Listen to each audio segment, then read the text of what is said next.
Welcome to the Totally Honest Cooking Show. I'm Mark. It's episode 200 and we're doing a variation of Kenji's Foolproof Pans Pizza. Let's go! I'm going to try to keep the camera centered for this one, but I adjusted it last week when we did the SodaStream thing, and who knows. Pizza dough roll call. 576 grams bread flour. Just dump it in. This is converted from making two 10-inch pan pizzas to making two 12-inch pan pizzas, and I got the calculations via Reddit because I teach English and not math. Also, these numbers are rounded up because my scale is not sensitive enough to put in 14.4 grams of salt.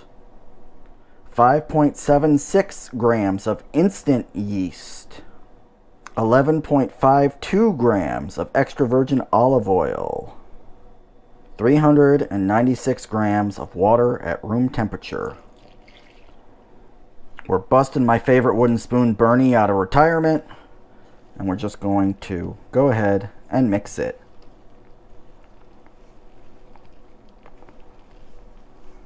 Right out of the gate, the thing that I'm loving most about this is that you don't have to soak the yeast, you don't have to knead the dough, you're just putting it all in a bowl and you're mixing it up with a spoon.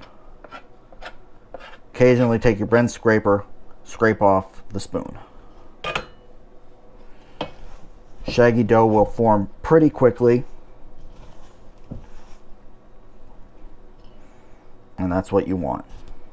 It says no knead, and I have not kneaded, and I am not going to knead. I'm just kneading it up into a little ball, or a big ball. We've covered it with plastic wrap, and we're leaving it for 8 to 24 hours to rise.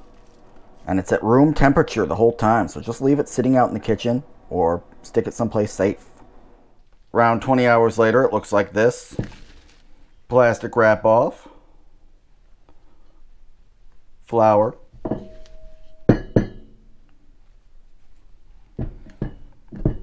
Flour our work surface. Confession, internet, I never know how much to use. I'm just going to get this spatula in there.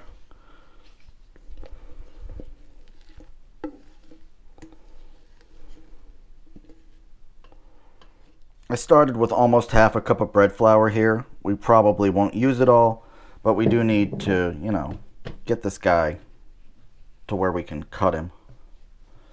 He's kind of sticky. We don't want him quite as sticky. There we go. That's a little better. Yeah, you're definitely not using the half a cup of flour. But we are trying to make a little packet.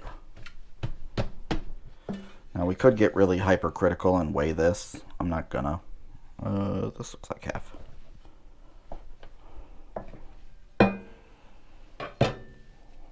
There we go. Hit that. Hit that.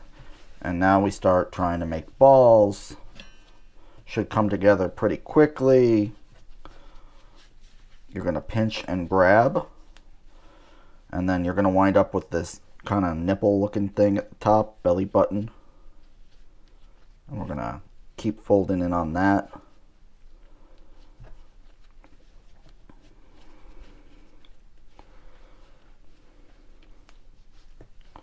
Don't forget to flour your hands. So in order to not overwork it, that's the struggle. I'm going to leave this one alone. This will be my dough for tomorrow. It will look nice and smooth on one side, and it will be all mangled on the other. That's not how it should look. It should be more uniform. Try to work it so that you minimize that space. This one's going in the fridge for up to 3 days, and this one's going into our pan. And you can see I salvaged it pretty well after all that torture I put it through. Come over to my 12-inch cast iron. 2 tablespoons of oil. Maybe a little, not that much. Maybe a little more. Not all of it. The instructions say 1 to 2 tablespoons, but those instructions were written for a 10-inch skillet, and this is a 12. We've already done the math to increase the dough to 12 inches. We're now going to coat this. We used our dough. We're going to flip it around. Other side. Awesome. And now we're going to commence to flattening this out. At this point, we're going to cover it again. And we're going to let it sit for approximately 2 hours. While the dough is rising, we're going to turn to the elements of pizza. And for the sauce, we're going to use the sauce from flour, water, salt, yeast, which is kind of New York style. 1.5 teaspoons of sea salt. 1/4 a teaspoon of dried oregano. 1/4 a teaspoon of crushed red pepper flake. 28 ounces of peeled tomatoes. These are San Marzano. Yours do not have to be. These are the Cadillac of tomato. I got them because they were on sale, to be honest with you. And we are going to need 1.5 tablespoons of extra virgin olive oil. 1 clove of garlic chopped. Yours doesn't have to be the biggest one on the head. Mine does. Recipe calls for a blender. I'm using a food processor. That's fine. 1, 2, 3. And it does say that before you start, you should put a spoonful of tomato in the blender with all this stuff and blend it up. I'm giving them a little premix just because I'm a little worried about the size of the food processor bowl. It's probably unnecessary. In fact, it's almost certainly unnecessary to worry about that, but I am, so we're doing it. And if you're new, the thing about this show is that it's a cooking show for people who watch cooking shows but are too anxious to make anything. Don't be afraid. Don't live your life in fear. Just do the thing. You can't really screw it up that bad. Instructions say to blend briefly until it's emulsified, so let's. Hello. What's all this then? Instructions say to blend until it emulsifies, so let's do it.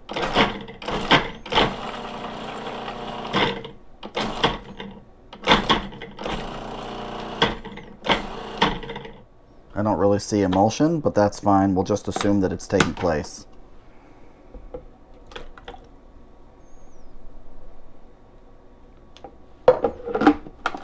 Throw the rest of the tomatoes in.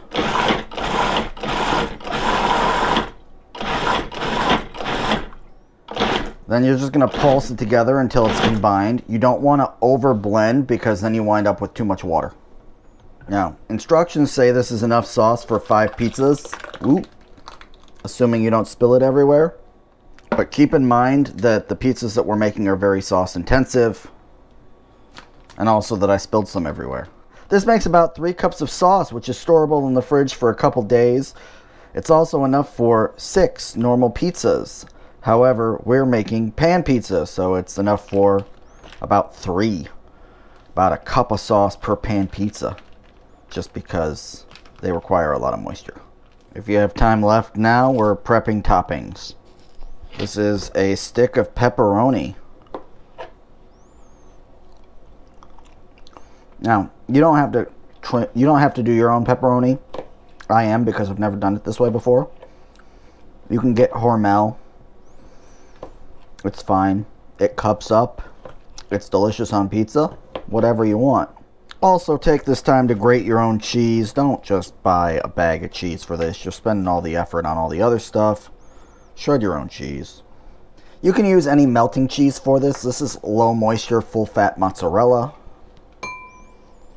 Okay, we're now going to set the oven to 550 degrees. We were supposed to do it half an hour ago so that it can preheat for a full hour. We're going to give it 20 to 30 minutes.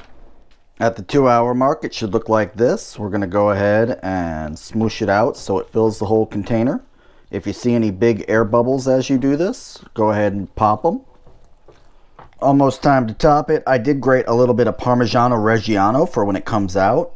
You can just buy regular Parmesan, but it is not the same thing. Parmigiano Reggiano is better, more flavorful. Regular Parmesan, probably a knockoff. If you are so inclined, you can pinch off a crust around the edges of this thing. If not, just pour your whole thing of sauce right over the top. Spread it around a cup. This pizza is going to be kind of needy in terms of liquid because it is thick bread. Next up, cheese it up.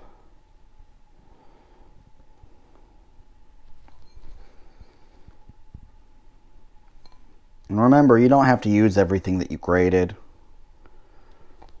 if you don't wanna. I try to grate about what I'm gonna use these days. That said, if you don't have quite enough, feel free to grate more. I'm not the boss of you. Especially if you have been watching this show for all 4 years. Thank you. And we're going to hit that big money any day now as we go ahead and add some pepperoni.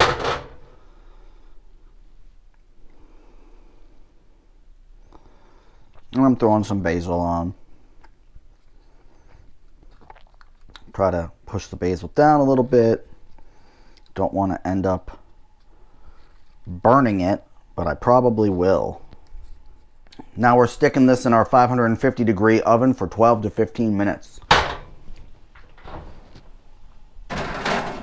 We're at around 13 minutes. We're going to go ahead and hit it immediately with our Parmigiano Reggiano.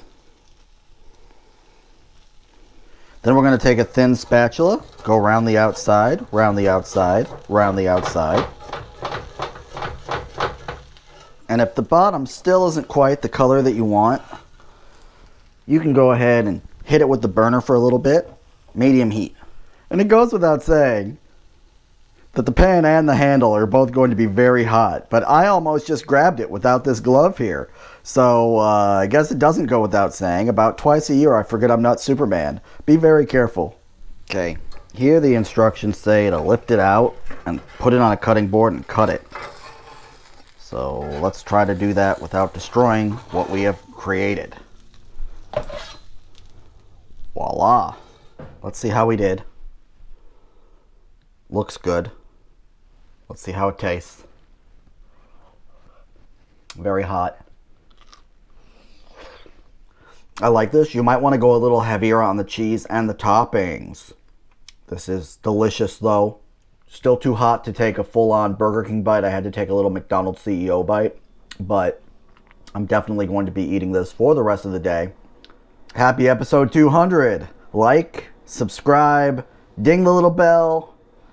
Leave a comment down below. It really helps me out. And I'll see you next Wednesday. Bye.